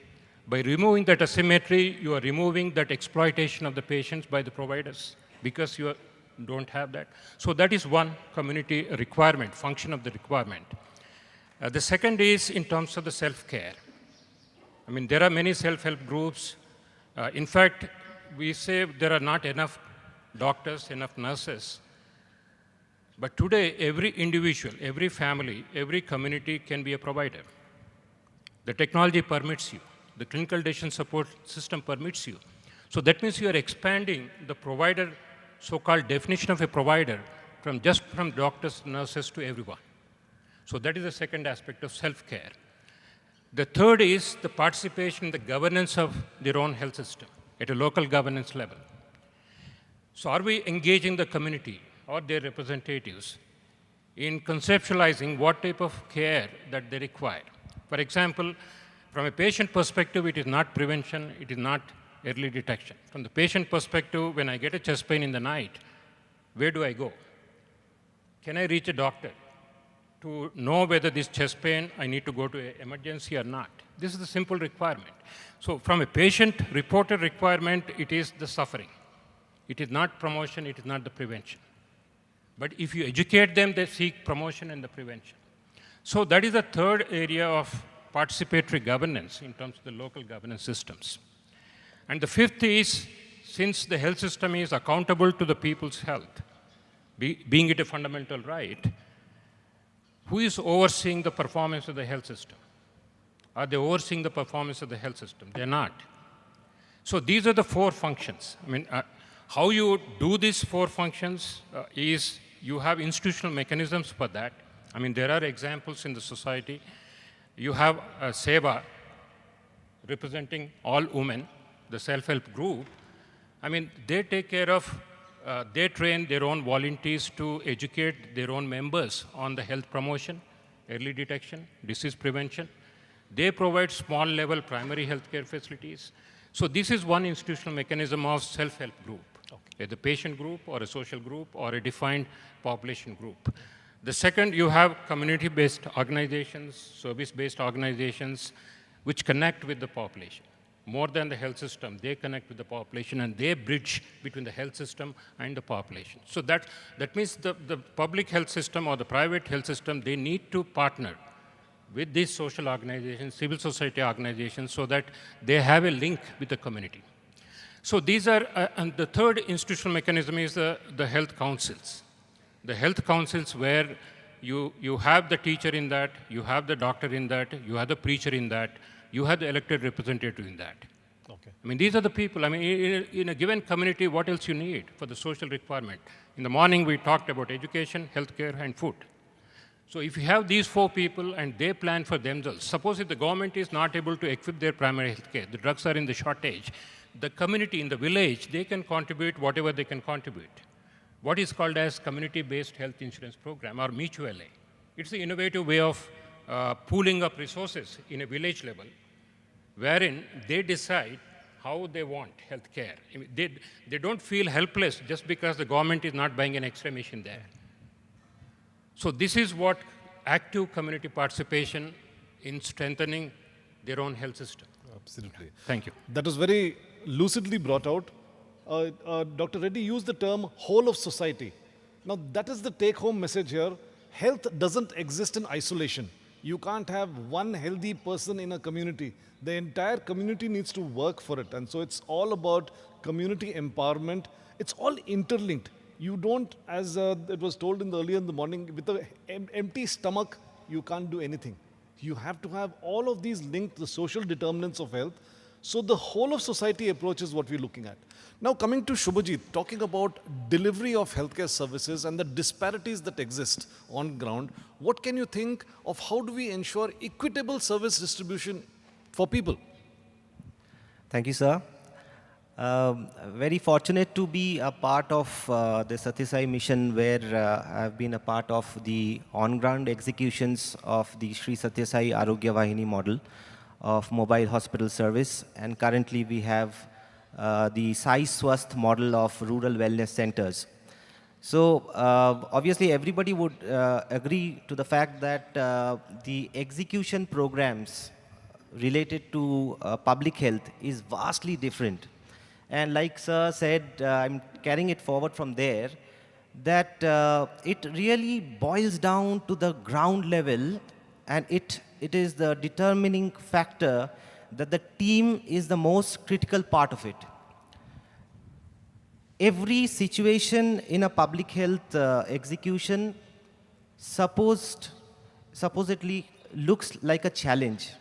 But it's really about the mindset of every individual in the team, be it a doctor or a paramedic or even a driver of the ambulance. They should have a wonderful mindset to go out and reach the last mile and the last person. They should have that tenacity. They should have that adaptability. Otherwise, they can't do this work. There is where I feel the first step of such a thing should come in the orientation and alignment of the team members to the mission, the purpose of the mission. The second level would be, like sir was saying, very, very true, unless and until the community owns the project, nothing works out. Because there is an element of trust and confidence and conviction to the health service provider from the health-seeking beneficiary. There is a huge gap. One would always understand there are practical prejudices in communities. We can't overcome that right away, overnight. There has to be a sustained support, like sir was saying, very true about the NCD management, sir. One patient is a patient for your lifetime. Sai Swasth model, what Sadhguru has envisioned, we are taking it up pan-India now. We are right now in West Bengal, Telangana, Andhra, and Karnataka. We are planning to take it to Orissa, Bihar, Assam, Uttarakhand. This will ensure a community to have a beacon of hope as a center where everything focuses around that center. It's a center of wellness where transformation happens. There is involvement of the community people. There is involvement in terms of capacity building of local youths, which sir was rightly mentioning. There would be involvement of local doctors also. You know, like we have to always make a project more viable, optimize resource, the time of travel. Just now we were talking to you, sir, the time spent at the point of care. It is a critical quotient. It is also a factor when seasons change, sir. People start early morning to reach a certain destination and has a worry to come back on the same day. It's a 365-day project. There are social issues, there are family issues, there are physical issues of health service providers as well. So this program of a public health execution has its own challenges. But when it comes as a combination of the community as well as the team as one, it has a brilliant effect on the beneficiary themselves. And of course, like we were dealing with NCD. Now what happens as a model of Sathya Sai Arogya Vahini, I would give you an example of a Sundarban example, from where Sai Swasth model is coming out to be a brilliant solution for pan-India. Is what we do is, we can't cover the entire islands of Sundarban in West Bengal, but a team goes out and starts screening across the river. But we have a focal point at the port of entry of these islands. So that becomes a center of wellness. So that happens to take care of, optimizes resources of manpower, time and management, and also the load of the doctor that you were speaking. How can we expect one single doctor to see 100 patients in a span of 5 to 6 hours? Where is the quality?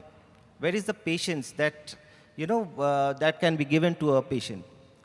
So all in all, I would say it's a joint effort where communities come together, the public health comes together, and of course, when it's a NCD management where the Sathya Sai movement has been so very successful in care continuum of NCD patients, once you go on screening, there would be inevitably increase in the number of suspects and confirmed patients of HTN and DM. And when we speak about the out-of-pocket expenses, which is a totally free of cost model for the Sathya Sai fraternity, it is like a cost to the organizing teams. So when there is a sustained support of medicines, obviously we were calculating the out-of-pocket expenses, both direct and indirect, where people always, cover a cost of their monthly earnings. 43% of our beneficiaries happens to be under 5,000 monthly income. So one would imagine the percentage of their earnings which is shelled out when they have to, cover the maintenance medicines. So here is where the participation, this is a wonderful conference where the theme itself is synergizing for a healthier world. So I think the pharma section has a big role to play in NCD management. The more we screen, the more the detections happen, and every day there is an increase of load of these patients to be taken care of. So I would invite each and every one of you to come forward and take, the baton forward as one whole team. Thank you. Thank you, Shubhajit, for that. Just for the information of the audience, maybe about just within this month, the 10 days past, the government has renamed the health and wellness centers and called them Ayushman Arogyam Mandir. For information, 70 years after independence, we tried earlier models of healthcare in the primary healthcare system. They worked a little bit, they didn't work a lot more. So this new envisionment of the system, I'm just talking about this in context with what Shubhajit talked about, the Sai Swasth model. So NGO India can never take on the load of the entire population, nor is it intended to. What is also required is when you are developing private or NGO models, strengthen the new government facilities that are there. Give it a few years, let at least 10 years, 2 decades pass before you write off something. It's a wonderful new system, though the name is new. The health and wellness centers were first established in 2018. We need to take that forward. So accessibility to our people, that is what is the common goal here. So with that, now I'll ask, we have our last panelist here, Preetham ji. He's going to be asked about what is the role of technology and innovation. We heard Sreenivas ji talking about using digital technology for blood measurement of various tests that are there. In your view, what can technology be leveraged to deliver services in the primary healthcare system? Sure, thank you. first of all, it's really my honor and privilege to be here and share the stage with the dignitaries. And I especially have a fanboy moment with the Dr. Velumani. He's been very inspirational figure all the time. Now coming back to the question, see, I'll just try to highlight some of the problems which we have already discussed, most of us, and we all know that there are a lot of things happening at the tertiary care and very few things, as you also mentioned, we need to take these things to the primary healthcare centers or at the bottom of the pyramid where, the maximum problem is there. So if you see India today is very developed nation in terms of technology. We have best of doctors, medical professionals, diagnostic facilities and everything. But even people from abroad are coming to India. But still, if you see the access for basic healthcare for the majority of citizens is a major issue. And it's not only in India, it's a global issue. If you see, during COVID, we all have seen how even developed nations, they got exposed not having a good infrastructure where people can go and do the screening and not having the, proper data also of the healthcare conditions. So that's what we try to focus. Our main objective was to create a solution where, a comprehensive solution where people can come, do the screening, from screening to prescription fulfillment, and then we can move to tertiary care in case the problem is severe. So that's what we try to create. Now, if you see the banking industry, 25 years back, we all had to visit the branch to just do even a minor transaction. Then the ATMs introduced, and today we have a digital payment. But ATMs, these centers really transformed the banking industry also. Earlier, they had to invest huge amount in the CapEx, OpEx, and they also had very limitations to expand and to, go to the, touch base the extreme rural part. And now with the ATMs, they are at the every corner of the lane. And that makes really, even as a user, I'm very comfortable. As a banking, they could expand. So why not bring the similar concept in the healthcare also?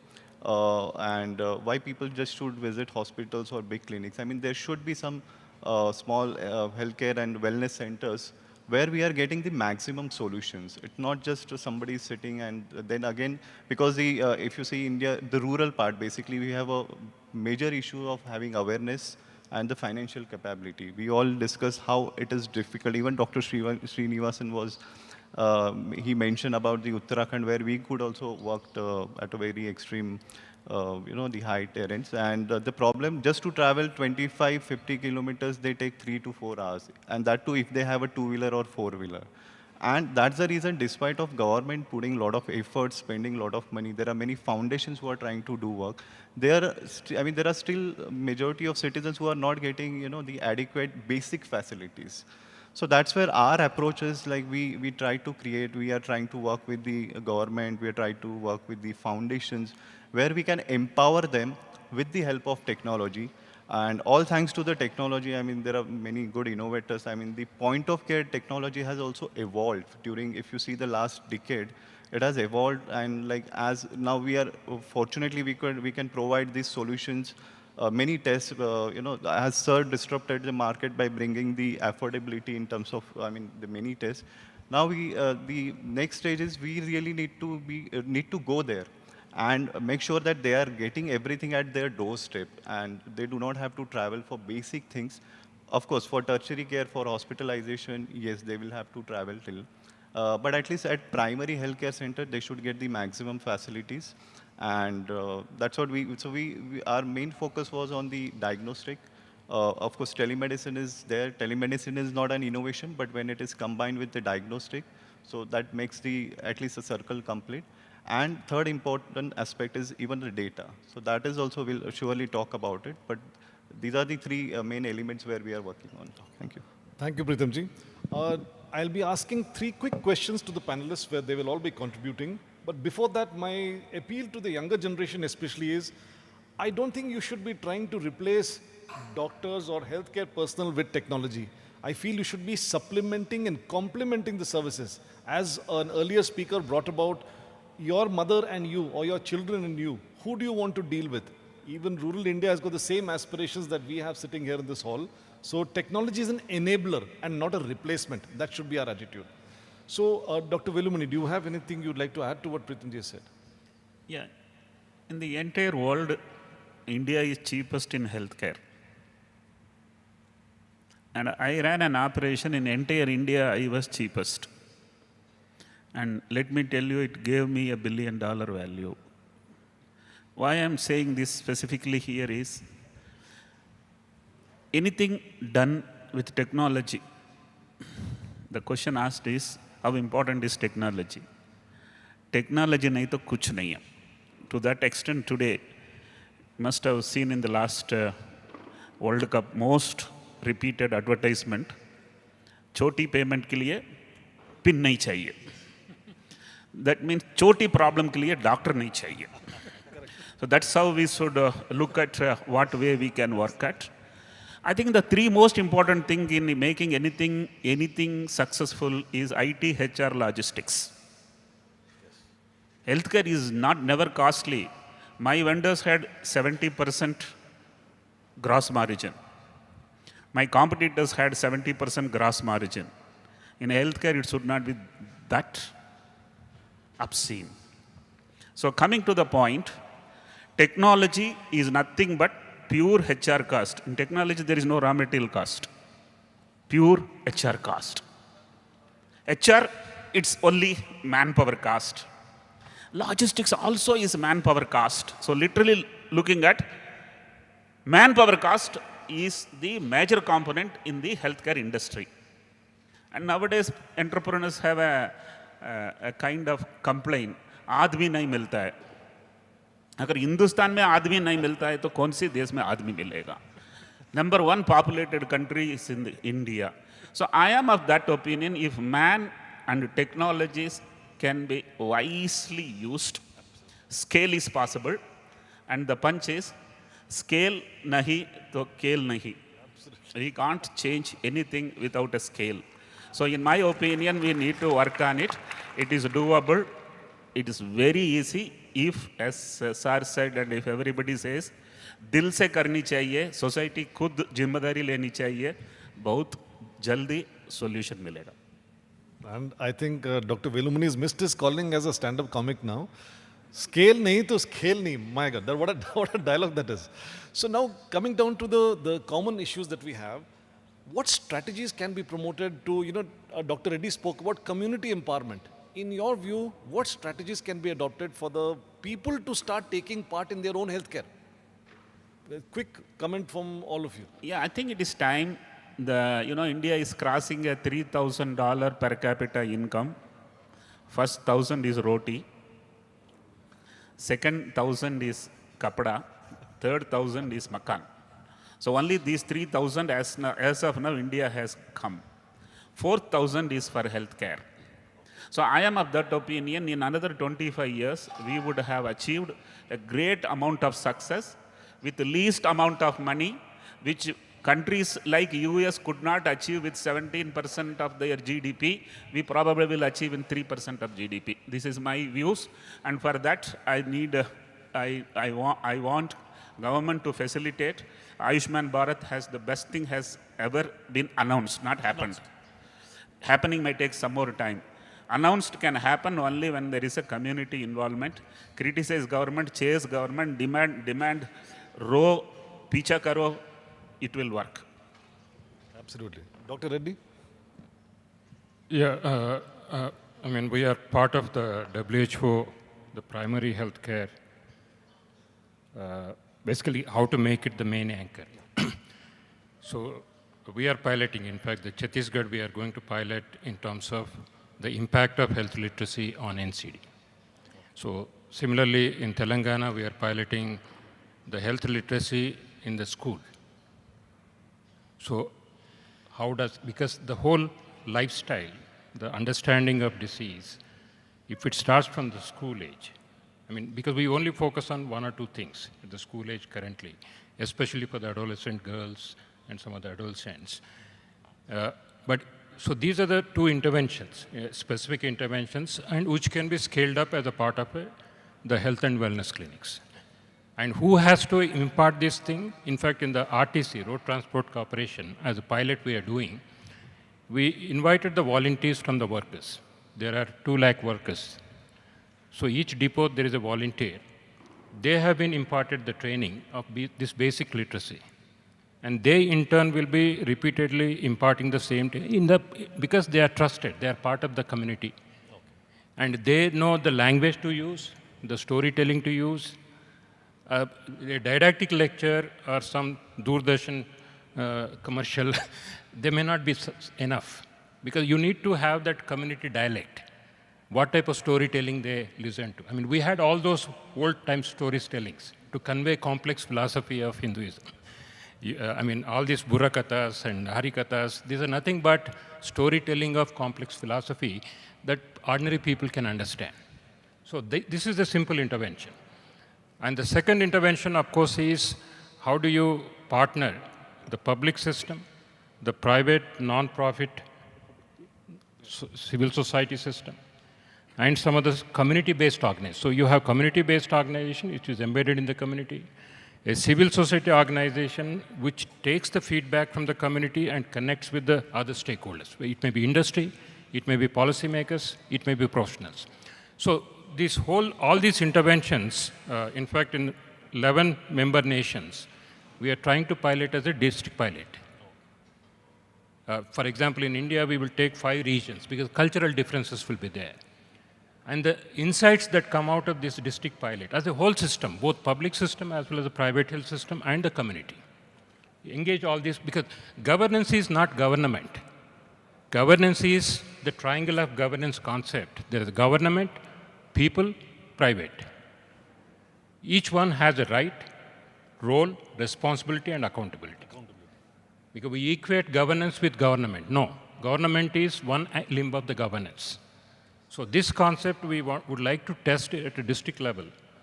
In fact, I was inspired by listening to what this institution is doing because it gives me immense opportunity to reach out to, because you already have the relationship with the state governments. That is the first hurdle. First hurdle, you already crossed it. So the second hurdle we can take up because you are already collecting enormous data. We only have to analyze it, take the insights, and take everywhere across the country. Not only across the country, we have what is called as a Global Learning Collaborative for health systems resilience. So across the globe, we have all the stakeholders brought onto the platform. Through this type of dialogue, what are the actionable insights we can get? I mean, Velumani's idea, brilliant idea in terms of ASHA 2, this is an easily actionable item. Anybody can replicate that. Any country can replicate that. So our job is to disseminate that idea, how to disseminate across the world. Whoever is willing to listen, they will accept it. So, Shubhajit, what are your views on community empowerment? How can we empower a community to participate in the healthcare? I think what we are doing right now is putting a team of social impact also, wherein, like sir was saying, there is a tremendous amount of trust in the local community neighborhood, where people tend to listen to what they say in their own language, their own dialect and everything. So that's one part where it helps the local youths to get involved, take responsibility, and be a part of the program, and eventually take leadership roles. And that has been the transformative part, like the outreach model of Arogya Vahini, where they got and gained a lot of confidence. The community came back and started thinking that why can't we start a size first clinic over here? So size first would be another, path-breaking thing to happen in the coming years. And these centers will actually be like centers of empowerment, where these local youths, it's already in action, of course. These local youths would be trained for their capacity building, like sir said, the simplest of things, of monitoring the vitals, of taking care of the care continuum, supervising the care of NCD patients. All this will happen through these centers of empowerment. So I think involvement and giving them some opportunities to be a part of the program very intricately, where door-to-door steps are much required, so that will help in local empowerment. Okay, I think in the interest of time, because we're running short and of time as such, and we managed to keep pace so far, my last query to you all will be, we always tend to neglect in the healthcare system the frontline workers. They are our foot soldiers. We tend to neglect them. What are your views on how can we do capacity building, strengthening of them on an ongoing basis, rather than just one-time efforts put at it? What are your views? Yeah, I mean, it's not only just the capacity building. Are we caring for them? I mean, if you care for them, they will care for the people. That's the first thing. The rest of the things is lifetime. The capacity building is a lifetime learning. But are you, suppose during the COVID, did they get the first protection device? Did they get the first vaccine? When they required to be hospitalized, who is taking care of their family? Is there a support system for that? Please let the society and let the government and let the NGOs create this support system. They don't require money. I mean, they need that security. They need that support that my community will take care of me. I mean, like in the morning, I think Dr. Sreenivas was eloquently mentioning in terms of the olden times, the people were part of community. I remember in my village, if somebody, a doctor is there, everybody will give some vegetables, some rice, some pulse. The dobi will do it free. So they don't require money. Their requirements are taken care. Somebody is taking care of their dietary requirement. Somebody is taking care of their health requirements. So that is what the community can take care of, these people. And the satisfaction they get, that you cannot put a money value. And the pride they take, because the recognition they take in the community, because they gain that recognition as a healthcare provider. Naturally, as a healthcare provider, you immediately get that recognition and respect. So a person who never thought they will be respected, especially because these are the people who come from the most disadvantaged. And the moment they get the respect from a mother who was helped by this ASHA worker, you can't imagine the value for that. I think these, in my view, I mean, those, I think we have to invest more into the non-monetary, because every time we talk only on the monetary thing. Even as a doctor, I mean, as a doctor for me, money never matters. When I see a patient recover and smiling at me, and you just see the expression in their face, they don't have to talk. Your day is done. And even if I get lakhs of rupees, if I am not able to take care of a patient who deserves to be treated just because they can't afford it, then your day is not there. So these are, I think, some of the things. That used to be our philosophy of our model, our delivery model, wherein our principle was, initially, it was patient first. That means patient's interest above our own. Then we transformed it into people first. That means it is not just the patient and the caregiver is a spiritual union. Never separate them. Treat them as one. You take care of the patient, you take care of the person who is taking care of the patient, either at home or in the community or in the hospital. Then you have done the justice. Yeah, I'll continue from the point you mentioned that technology is not to replace anyone. It is basically to empower all the medical professional and every individual. Now, secondly, the people who are actually serving the people in the healthcare, why we should just put a lot of pressure on them. We really need to change the culture, and we really need to change the thought process from diagnostic only from the treatment-based criteria to prevention-based practice as well. And we really need to change this as a practice, as a regular. In fact, I would request Modi ji if he could start this beautiful mission like Swachh India, Swachh Bharat Abhiyan. If we can start something like Swasth Bharat Abhiyan, like every individual should take the important. I mean, there should be awareness. There should be. He should be able to understand how important his health is, which is ultimately going to contribute to the nation itself as a community. But at the same time, there should be enough access point also. Just having awareness, I mean, I'm aware, I have some money, but I don't have that easy access point where I can just go and do random checks. Not only when I'm suffering, but even as sir said, like there are so many people having a diabetic issue, and there are so many people who are sitting on that other side of fence where they are pre-diabetic. If we can identify not only diabetes, as you mentioned, other diseases also, simple like blood pressure, diabetes, cholesterol, if we can identify these things at the right time, So I think we can even reduce the burden on the hospitalization. I mean, there are so many people who are in the waiting list and everything. I think we can reduce that.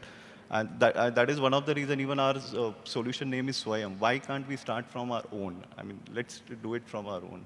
That's it. Dr. Velumani? Actually, the fortune lies in the bottom of the pyramid.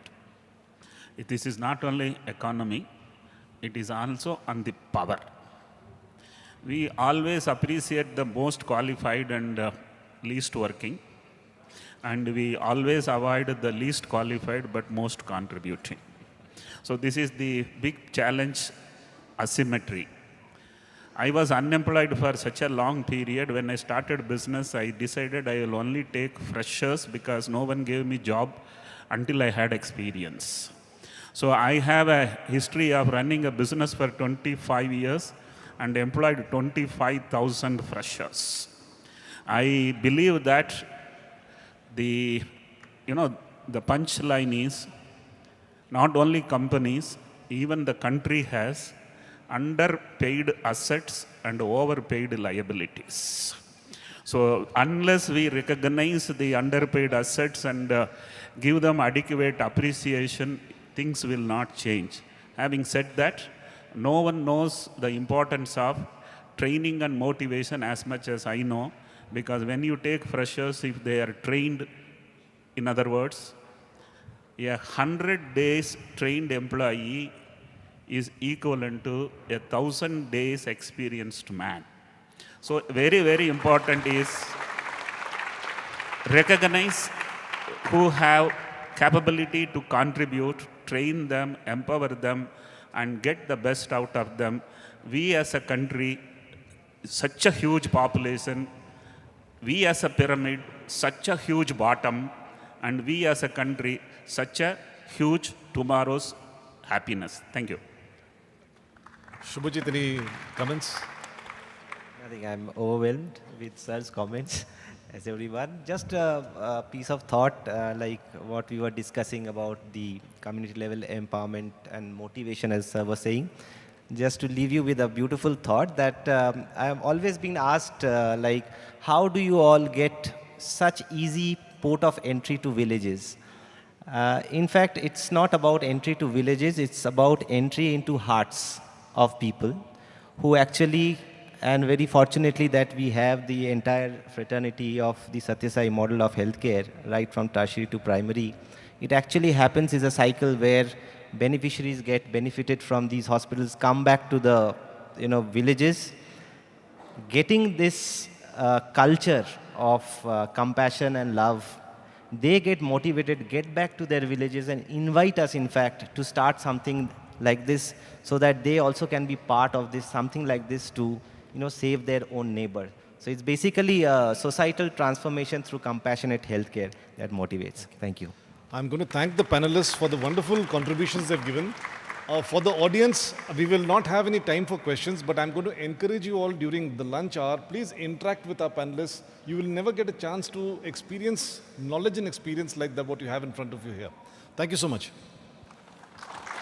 Expressing our sincere gratitude for the wealth of wisdom and knowledge you shared with us. The discussion was rich with thought-provoking insights, making it exceptionally interesting session for everyone involved. May we invite Dr. Vani Jayaraman, Professor and Head of the Department of Pharmacology, Sri Madhusudan Sai Institute of Medical Sciences and Research, to present our token of appreciation to all the panel members. Dr. A. Velumani.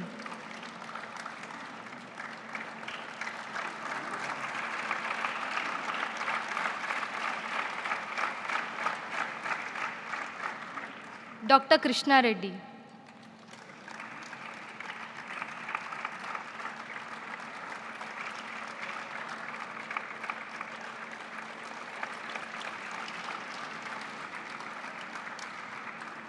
Dr. Kariyappa.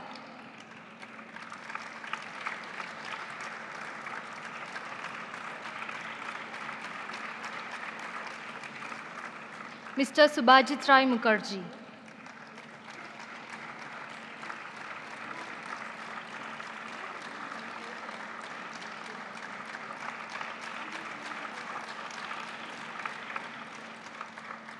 Mr. Preetham Kumawat.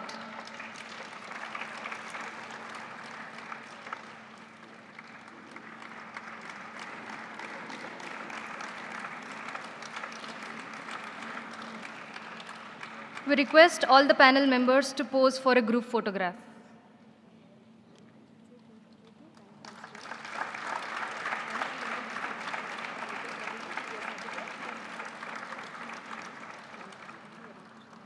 Thank you. I request everyone to assemble here by 2:15 for the third session. Thank you. Lunch will be only for half an hour. Thank you. Sai Ram.